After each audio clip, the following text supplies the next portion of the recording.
ओम शांति। आज 15 जनवरी 2022 दिन शनिवार की साकार मुरली। आइए अब सुनते हैं मीठे बाप दादा के मधुर महावाक्यों को। मीठे बच्चे, यह दादा है वंडरफुल पोस्ट ऑफिस। इनके द्वारा ही तुम्हें शिव बाबा की डायरेक्शन मिलते हैं। प्रश्न, बाबा बच्चों को किस बात में खबरदार करते हैं और क्यों?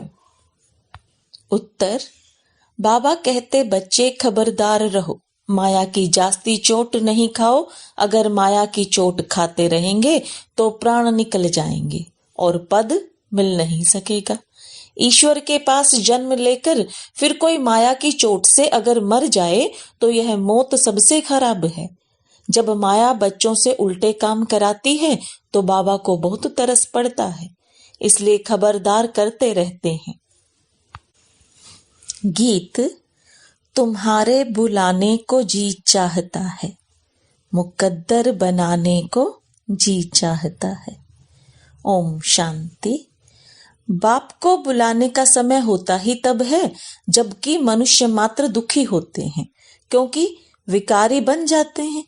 दुखी किससे होते हैं यह भी तमो प्रधान मनुष्य नहीं जानते हैं। दुखी करता है 5 विकारों रूपी रावण। अच्छा, उसका राज्य कब तक चलता है? जरूर दुनिया के अंत तक राज्य चलेगा। अब कहेंगे रावण राज्य है, राम राज्य। रावण राज्य नाम तो मशहूर है। रावण राज्य को भारत में ही जानते हैं। देखने में आता है दुश्मन भी भारत का ही है। भारत को रावण ने ही गिराया है। जब से देवता वाम मार्ग में गए अर्थात विकारी बने हैं, दुनिया यह नहीं जानती भारत जो निर्विकारी था वह विकारी कैसे बना। भारत की ही महिमा है।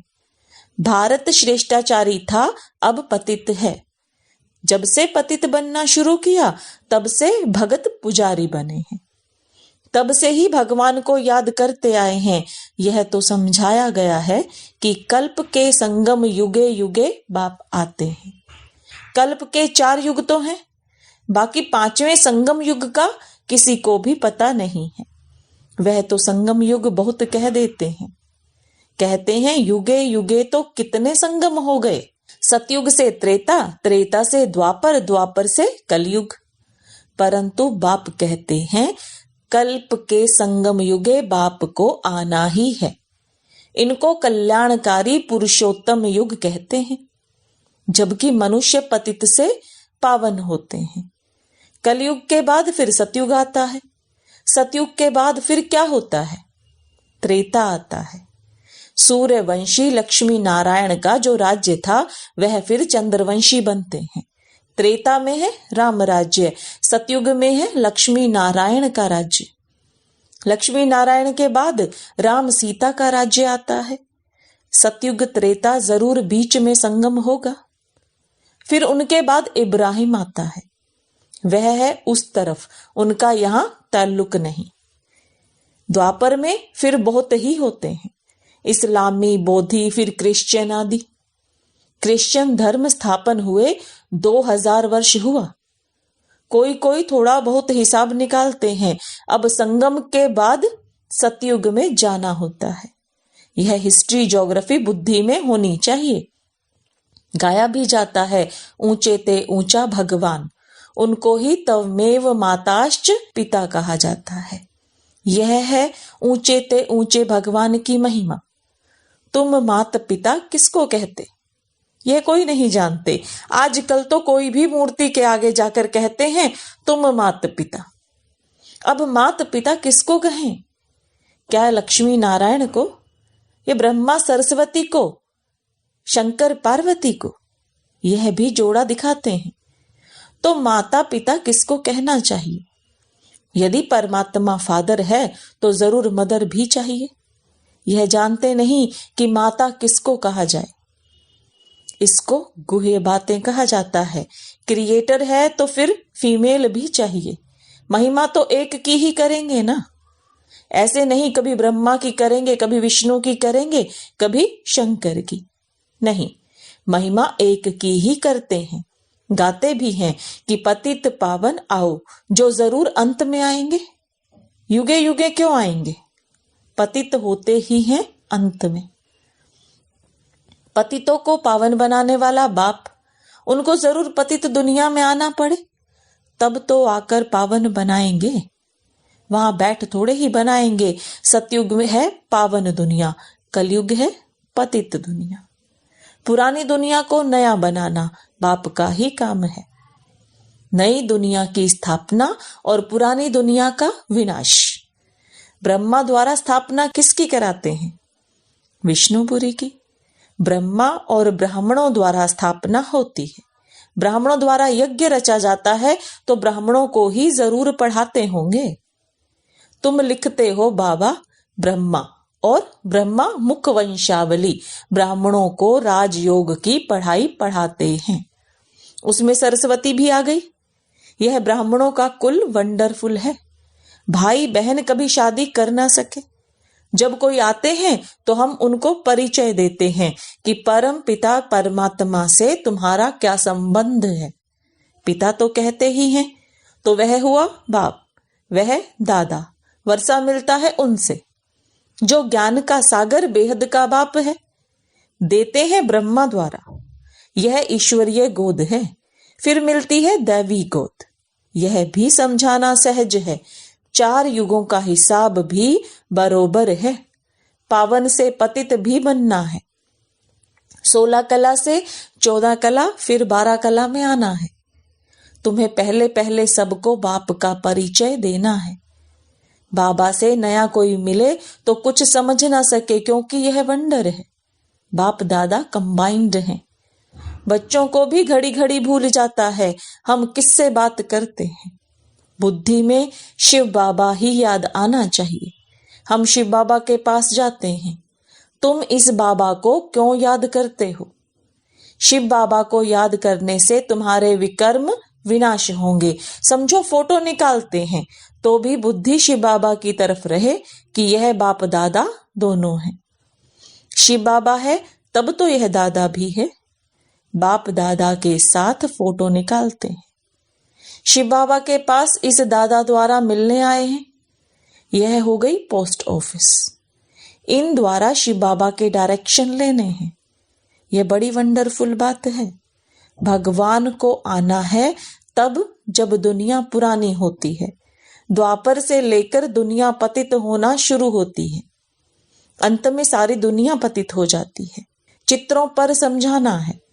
सतयुग त्रेता को स्वर्ग पैराडाइज कहा जाता है। नई दुनिया सदैव तो नहीं होगी। दुनिया जब आधी पूरी होती है तो उनको पुरानी दुनिया कहा जाता है। हर एक चीज की लाइफ आधी पुरानी आधी नई होती है, परंतु इस समय तो शरीर पर भरोसा नहीं है। यह तो आधा कल्प का पूरा हिसाब है। इसमें बदली हो ना सके। समय के पहले कुछ भी बदल नहीं सकता और वस्तुएं तो बीच में टूट फूट सकती हैं, परंतु यह पुरानी दुनिया का विनाश और नई दुनिया की स्थापना आगे पीछे हो नहीं सकती। मकान तो कोई समय टूट सकता है, ठिकाना नहीं है। यह चक्र तो अनादि अविनाशी है, अपने टाइम पर चलता है। पुरानी दुनिया की पूरी एक्यूरेट लाइफ है। आधा कल्प राम राज्य, आधा कल्प रावण राज्य, जास्ती हो नहीं सकता। तुम बच्चों की बुद्धि में अब सारी त्रिलोकी आ गई है। तुम त्रिलोकी के मालिक द्वारा नॉलेज ले रहे हो। तुम्हारा मर्तबा इस समय बहुत ऊंचा है। इस समय तुम त्रिलोकी के नाथ हो, क्योंकि तुम तीनों लोकों के ज्ञान को जानते हो। साक्षात्कार करते हो मूल वतन, सूक्ष्म वतन, स्थूल वतन। बच्चों की बुद्धि में पूरी पहचान है। बाबा त्रिलोकी का नाथ, तीनों लोकों को जानने वाला है। तुमको नॉलेज देते हैं तो हम भी मास्टर त्रिलोकीनाथ ठहरे। जो ज्ञान बाबा में है वह अब तुम्हारे में भी है, नंबरवार पुरुषार्थ अनुसार। फिर सतयुग में तुम विश्व के मालिक बनेंगे। वहां तुमको त्रिलोकी के नाथ नहीं कहेंगे। लक्ष्मी नारायण को त्रिलोकी का ज्ञान नहीं रहता, सृष्टि चक्र का ज्ञान नहीं रहता। तुम नॉलेजफुल गॉड के बच्चे हो। उसने पढ़ाकर तुमको आप समान बनाया है। तुम जानते हो हम फिर विष्णुपुरी के मालिक बनेंगे। इस समय जो कुछ पास्ट हो गया है वह नॉलेज भी तुम्हारे पास है। मनुष्यों को हद की हिस्ट्री ज्योग्राफी का मालूम है, तुमको बेहद की हिस्ट्री ज्योग्राफी बुद्धि में है। उन्हों को बाहुबल की लड़ाई का मालूम है, योग बल की लड़ाई का किसी को पता भी नहीं। तुम जानते हो योग बल से हम विश्व के मालिक बनते हैं। सिखलाने वाला है बाप जो त्रिलोकीनाथ है। इस समय तुम्हारा मर्तबा बहुत ऊंचा है। तुम नॉलेजफुल बाप के बच्चे मास्टर नॉलेजफुल हो। यह भी तुम जानते हो कि वह ज्ञान का सागर, आनंद का सागर किस प्रकार है। उसको कहते हैं सत्य चित्त आनंद स्वरूप। इस समय आनंद को तुम फील करते हो क्योंकि तुम बहुत दुखी थे। तुम भेंट कर सकते हो सुख और दुख की। वह लक्ष्मी नारायण तो इन बातों को नहीं जानते। वह तो सिर्फ बादशाही करते हैं। वह है उनकी प्रारब्ध। तुम भी जाकर स्वर्ग में राज्य करेंगे। वहां बहुत अच्छे महल बनाएंगे। वहां चिंता की कोई बात नहीं रहती। यह भी बुद्धि में स्थायी रहना चाहिए तो खुशी का पारा भी चढ़े। तूफान तो अनेक प्रकार के आएंगे, संपूर्ण तो कोई बना नहीं है। बाप समझाते हैं तुमको बहुत स्थैर्यम बनना होगा। वो लोग अमरनाथ पर जाते हैं फिर भी उनको उतरना तो जरूर है। तुम जाएंगे बाप के पास, फिर नई दुनिया सतयुग में आएंगे, तब फिर उतरना शुरू होगा। हमारी यह बेहद की यात्रा है। पहले बाबा के पास आराम से रहेंगे, फिर राजधानी में राज्य करेंगे, फिर जन बाय जन उतरते ही आएंगे। इसको चक्र कहो या उतराई चढ़ाई कहो, बात एक ही है। नीचे से ऊपर चले जाएंगे फिर उतरना शुरू होगा। यह सब बातें जो शुरूढ़ बुद्धि वाले हैं वह अच्छी तरह से समझते हैं और समझा भी सकते हैं। यह बाबा भी नहीं जानता था। अगर इनका कोई गुरु होता तो उस गुरु के पास भी फॉलोअर्स होते। ऐसे थोड़े ही सिर्फ एक ही फॉलोअर होगा। शास्त्रों में तो है भगवानुवाच, हे अर्जुन, एक का ही नाम लिख दिया है। अर्जुन के रथ में बैठे हैं तो जैसे वही सुनता है और भी तो सुनेंगे ना। संजय भी होगा। यह बेहद का स्कूल एक ही बार खुलता है। वह स्कूल तो चलते ही आते हैं। जैसा राजा वैसी लैंग्वेज। वहां सतयुग में भी तो स्कूल में जाते हैं ना। भाषा, धंधा, धौर्य आदि सब सीखेंगे। वहां भी सब कुछ बनता होगा। सबसे अच्छे ते अच्छी चीज जो होनी चाहिए वह स्वर्ग में होती है। फिर वह सब कुछ पुराना हो जाता है। अच्छे ते अच्छी वस्तु मिलती है देवताओं को। यहाँ क्या मिलेगा? महसूस करते हो कि नई दुनिया में सब कुछ नया मिलेगा। यह सब बातें समझकर फिर मनुष्यों को समझानी है। अभी हम संगम पर हैं। हमारे लिए अब दुनिया बदल रही है। ड्रामा अनुसार मैं फिर आया हूं तुमको पतित से पावन देवी देवता बनाने। यह चक्र फिरता है। प्रजापिता ब्रह्मा द्वारा जरूर ब्राह्मण ही रचे होंगे। ब्राह्मणों द्वारा यज्ञ रचा है। ब्राह्मण सो देवता बनेंगे, इसलिए विराट रूप का चित्र भी जरूरी है, जिससे सिद्ध होता है ब्रह्मा मुख वंशावली ब्राह्मण ही सो देवता बनेंगे। वृद्धि होती जाएगी।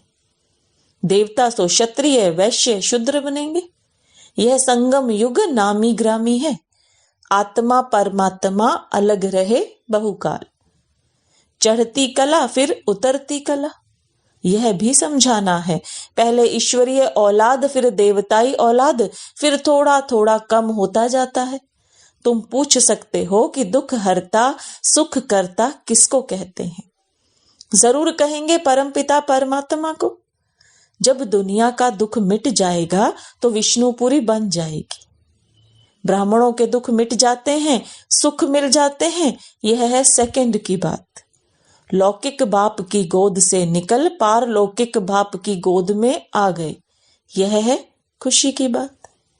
यह सबसे बड़ा इम्तिहान है। राजाओं का राजा बनते हैं, राजयोग परम पिता परमात्मा के सिवाय कोई सिखला ना सके। यह चित्र बहुत अच्छे हैं। ऐसे कौन कहेंगे कि मेरा परम पिता परमात्मा से कोई नाता नहीं है। ऐसे नास्तिक से बात नहीं करनी चाहिए। माया चलते चलते बच्चों से भी कभी कभी उल्टा काम करा देती है। बाबा को तो तरस पड़ता है, फिर समझाते हैं, खबरदार रहो, जास्ती चोट नहीं खाओ, नहीं तो पद नहीं पाएंगे। माया तो बहुत जोर से थप्पड़ लगाती है, जो प्राण ही निकल जाते हैं। मर गया फिर जन्मदिन मना नहीं सकेंगे, कहेंगे बच्चा मर गया। ईश्वर के पास जन्म ले फिर मर जाए, यह मौत सबसे खराब है। कोई बात राइट नहीं लगती तो छोड़ दो, संशय पड़ता है तो नहीं देखो। बाबा कहते हैं, मन मना भव, मुझे याद करो और स्वदर्शन चक्र फिराओ। अच्छा, मीठे मीठे सिकिलदे बच्चों प्रति माता पिता बाप दादा का याद प्यार और गुड मॉर्निंग। रूहानी बाप की रूहानी बच्चों को नमस्ते। रूहानी बच्चों की रूहानी बाप दादा को याद प्यार, गुड मॉर्निंग और नमस्ते। धारणा के लिए मुख्य सार। बाप समान मास्टर नॉलेजफुल बनना है तो ज्ञान का सिमरन कर अपार खुशी में रहना है, आनंद का अनुभव करना है। अनेक प्रकार के तूफानों में रहते स्वयं को स्थैर्य बनाना है। माया की चोट से बचने के लिए बहुत बहुत खबरदार रहना है। वरदान, दिव्य गुणों रूपी प्रभु प्रसाद खाने और खिलाने वाले संगम युगी फरिश्ता सो देवता भव। दिव्य गुण सबसे श्रेष्ठ प्रभु प्रसाद है। इस प्रसाद को खूब बांटो, जैसे एक दो में स्नेह की निशानी स्थूल टोली खिलाते हो, ऐसे ये गुणों की टोली खिलाओ। जिस आत्मा को जिस शक्ति की आवश्यकता है उसे अपनी मनसा अर्थात शुद्ध वृत्ति वाइब्रेशन द्वारा शक्तियों का दान दो और कर्म द्वारा गुण मूर्त बन गुण धारण करने में सहयोग दो। तो इसी विधि से संगम युग का जो लक्ष्य है फरिश्ता सो देवता, यह सहज सर्व में प्रत्यक्ष दिखाई देगा। स्लोगन, सदा उमंग उत्साह में रहना, यही ब्राह्मण जीवन का सांस है। लवलीन स्थिति का अनुभव करो। परमात्म प्यार के अनुभव में सहज योगी बन उड़ते रहो। परमात्म प्यार उड़ाने का साधन है। उड़ने वाले कभी धरनी की आकर्षण में आ नहीं सकते।